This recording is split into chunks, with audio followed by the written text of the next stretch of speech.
Now, I'm going to be showing you one of the flies with put in this box. I just finished filling, and the fly I'm going to be tying is the nymph pattern here. This, I call it a Greenwells nymph. It's just a wee pattern I've tied for many years.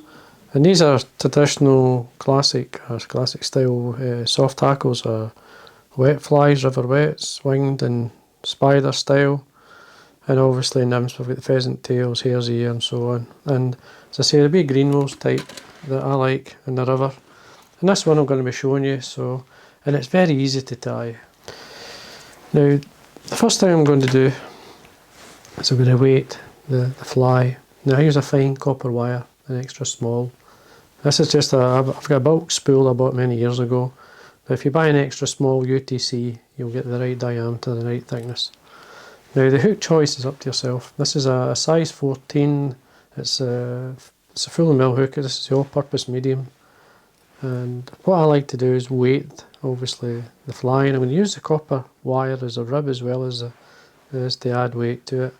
So what I'm going to do is just about maybe 1.5 mil from the eye. I'm going to catch the wire in.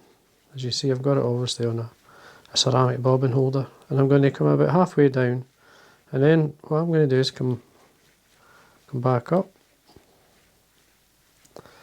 and then come back down, just building up the thorax, just to get to this point, not right at the end. I'm going to break away so that I get some sort of taper. So what I've left here is the waste piece, and obviously the bulk of the wire. Now the thread I'm going to be using, I'm going to use the Pearsalls. This is the old Primrose yellow silk.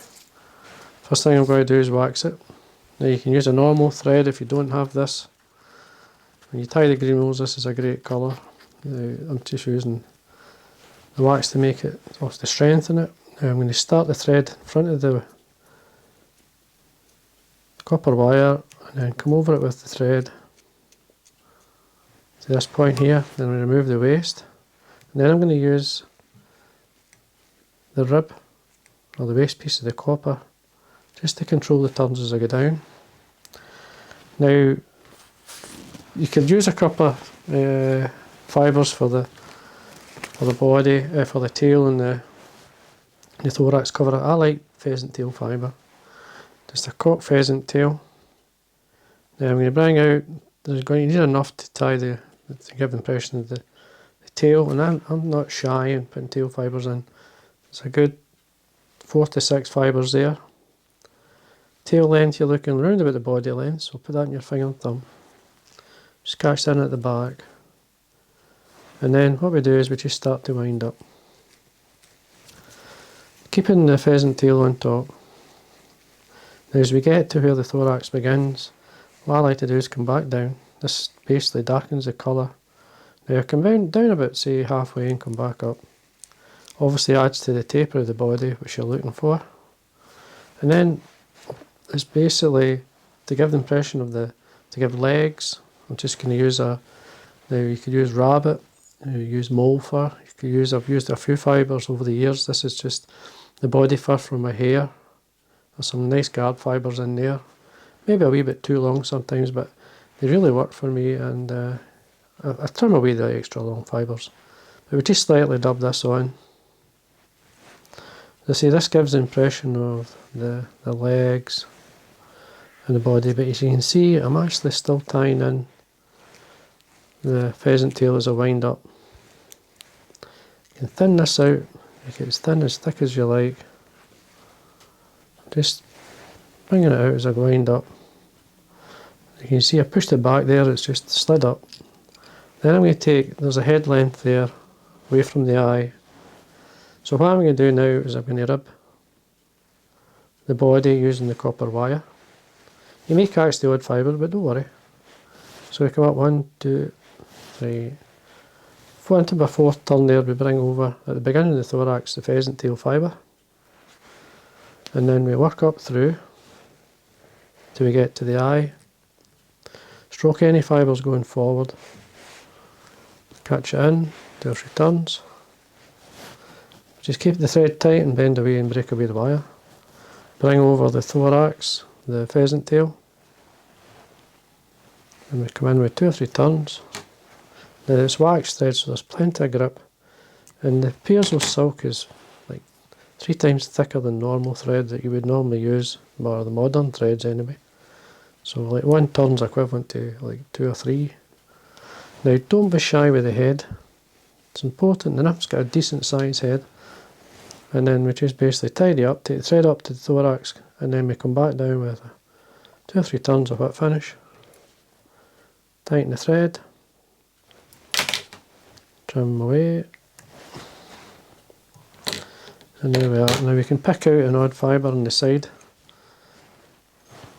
and then any one that's too long, just use my dubbing needle to give the same impression of legs.